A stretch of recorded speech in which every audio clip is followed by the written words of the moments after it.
Yeah, I'm really excited to see Drunks as well. Ex-Battlefield 4 pro player for Fnatic. He was a bit of a monster in his time, so he could have some fun here. But we'll see how much he's been able to put into this, because we are into it. And look how gorgeous this looks already. You can see this huge environment, and this map is not small. This is only just a part of it. And, you know, that looked fairly big already. So here we go, with tanks rolling into the battle, and in the background there you can already see some of the capture points. At the top of the screen you can see there are 7 on this map. So actually, in case people are new to Battlefield as a whole, maybe they haven't played the previous iterations and they're just watching to see what's going on here, we'll jump into the content soon enough. Explain to us how this game mode works so people know what to be looking for here, Westy. Okay, so Conquest is your bread and butter for Battlefield. It's like the original game mode. And, you know, you're fighting for control of the whole map. You've got various things that you need to be looking for, different capture points all over the map. And here already, as you can see, we are on board with Level Cap, and something that I think he's been doing quite a lot recently is playing with the Flame Trooper. Now, unfortunately, it switched away, but hopefully we can go back to that in a minute. Yeah, we can definitely check that out. The horses are out now. We're going to have 3 games of this, so don't worry. We'll get to break down this content for you. Yep, and maybe all that Johnny Cash has inspired the Ring of Fire. You know what I mean? It all comes out now. We're going to see it going on. But yeah, this is the horse gameplay that we were looking for. Again, though, you're not going to get away with it. You can't just charge at 2 people and hope for the best. You will be taken down. It looked like the horse may have survived that, but the rider certainly didn't. Well, yeah, that's an interesting point, actually. It's the horse is very similar to other sort of open vehicles where you can die, but your vehicle, or horse in this case, may survive, because the horse has a higher health level than you do. So let's take ourselves through this map as well. What have we seen so far? It looks as though we've got kind of an... Nice takedown. What we're looking at so far is some sick sniping. All right, but coming back to the point, it looks like we've got a nice little area for what may be more infantry-based battling, and then you've got this huge landscape as well. There's quite a lot going on here.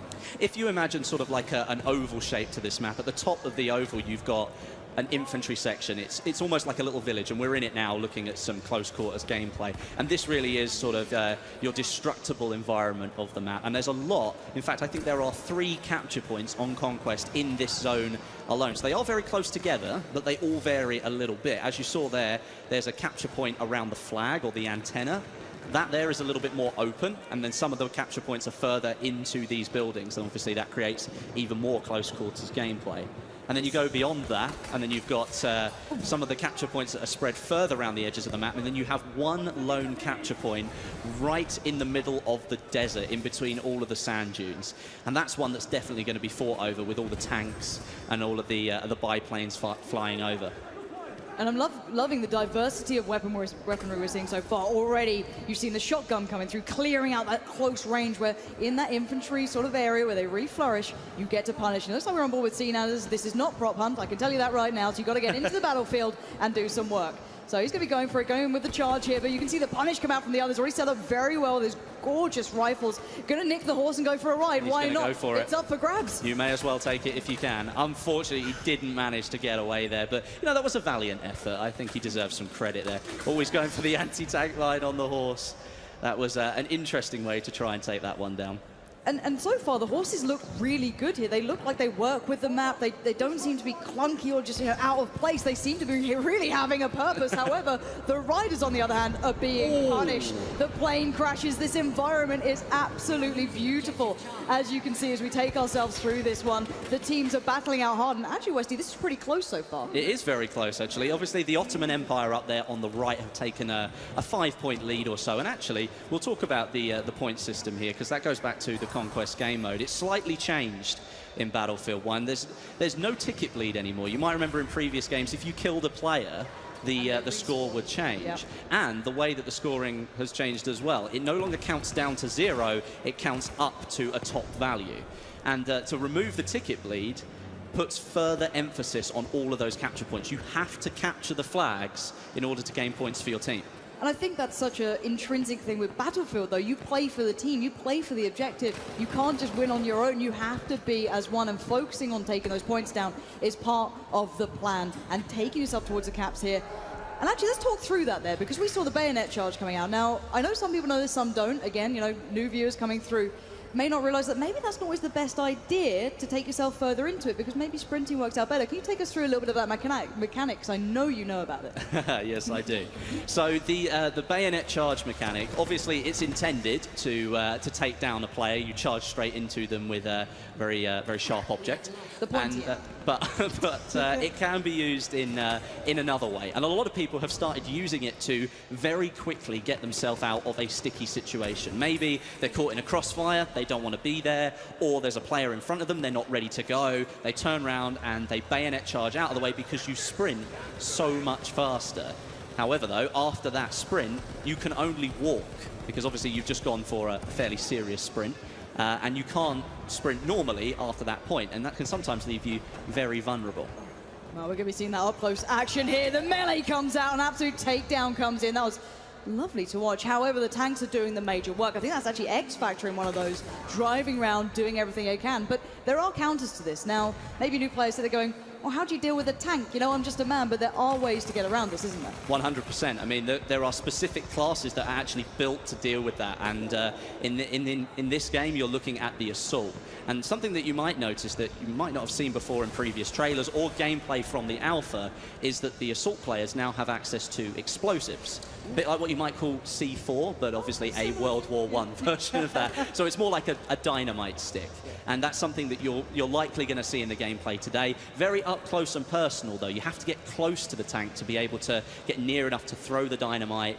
It doesn't stick like modern explosives do, so you have to be very close and sort of catch the tank unawares.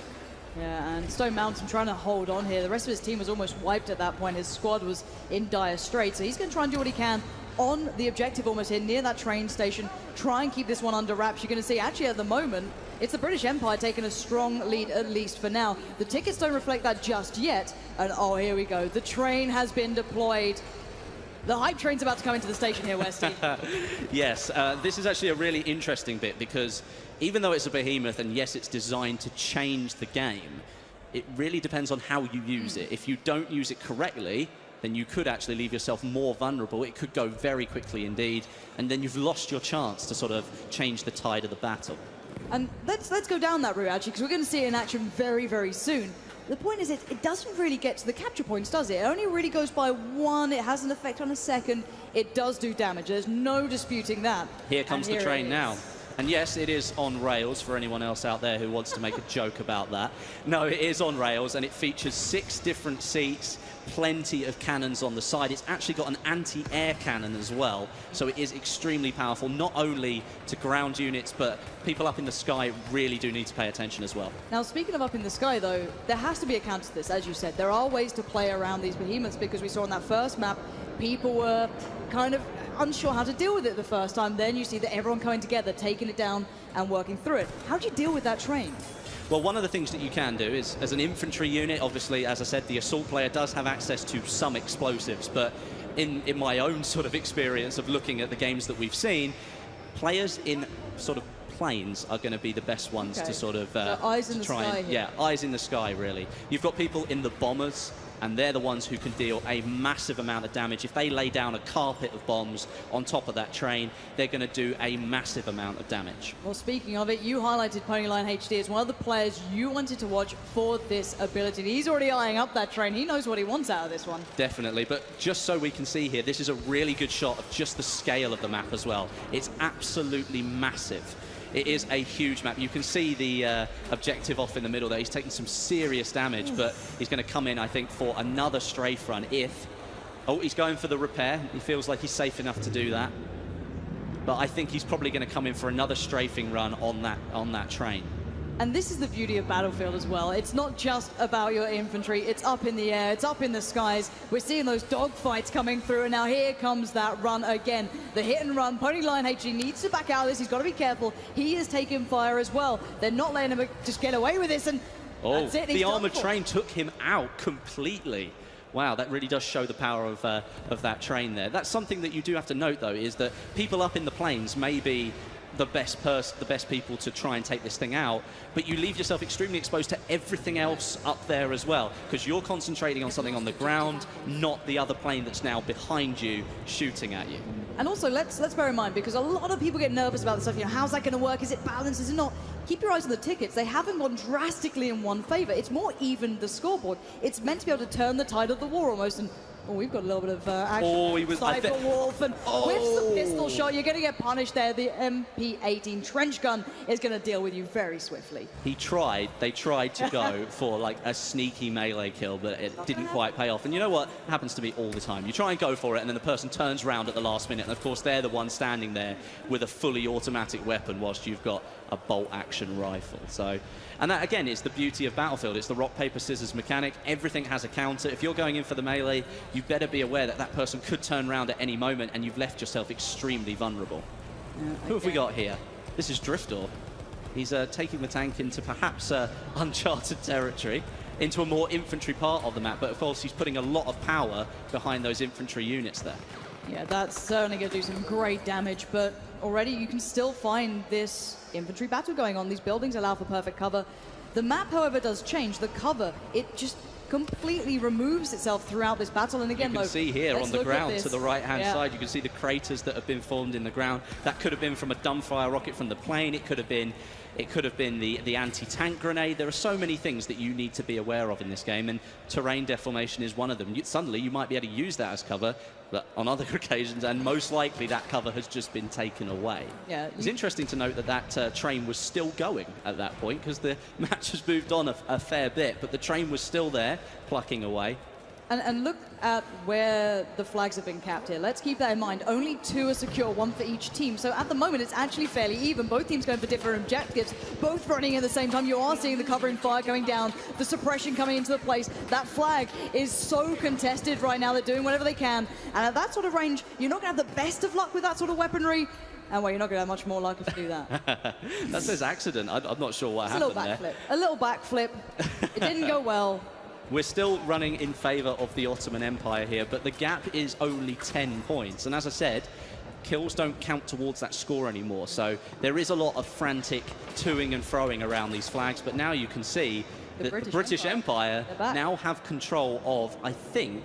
That's a 4 lockdown at least. That's a 6 lockdown now. It's about to be. It's about to be 6 lockdown. And as you can see, the British Empire catching straight back up now, reducing their lead. And this is really where Battlefield can completely change in just the blink of an eye. And at the moment, the Ottoman Empire only clinging on to 1 point. That is not what you're going to be seeing. And actually, let's talk a little bit about this sniper rifle as well. Let's talk about what we're seeing here, because you see people talking about zeroing, which you didn't necessarily see in that one, but bullet drop's a thing in this. It's not just your out of the box kind of easy shooter. This is tough work. Yeah, you've got the bullets that you fire do actually travel across the map. They take time to reach the enemy that you're firing at. You've got bullet drop and bullet drag as well. For people who don't know what bullet drag is, that's where... Oh, look at that for a roadkill. That was fantastic. That was actually either a really good bit of skill or something extremely lucky. Either way, it was a cool bit of footage. Look, no luck, just skill, 1 shot, 1 kill. All right, that's what I cling to, and I will always stick to that, Don't be a naysayer, or I'll have to bring out the horse puns, okay? But we are seeing still this back and forth going on. At the moment, the British Empire have turned it round towards more of their favor. However, the clock is running out here. We're down to 1 minute, actually under that. These are the final closing moments. If the Ottoman Empire doesn't come back into this, they could be done for. Well, looking at it now, I'd find it extremely unlikely if the Ottoman Empire really managed to pull anything back at this stage. Only 45 seconds to go. They have taken back a couple of points, but they appear to be losing them just as quickly as they're taking them. Perhaps the players on the map, their distribution isn't great at the end of the round. Maybe they're just frantically trying to capture whatever they can. And that's part of Battlefield. It forces you to change what you're doing. Suddenly you've got to focus on something different. I mean, there are 64 players playing here, so there's always something different that's going to happen. All right. And Azel, what have you got here?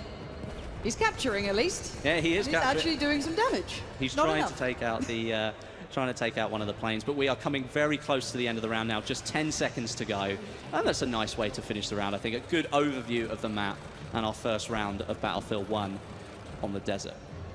There it is, ladies and gents. What a way to close it out. A brilliant first impression here of this gameplay on this new environment that we hadn't really seen tested out yet.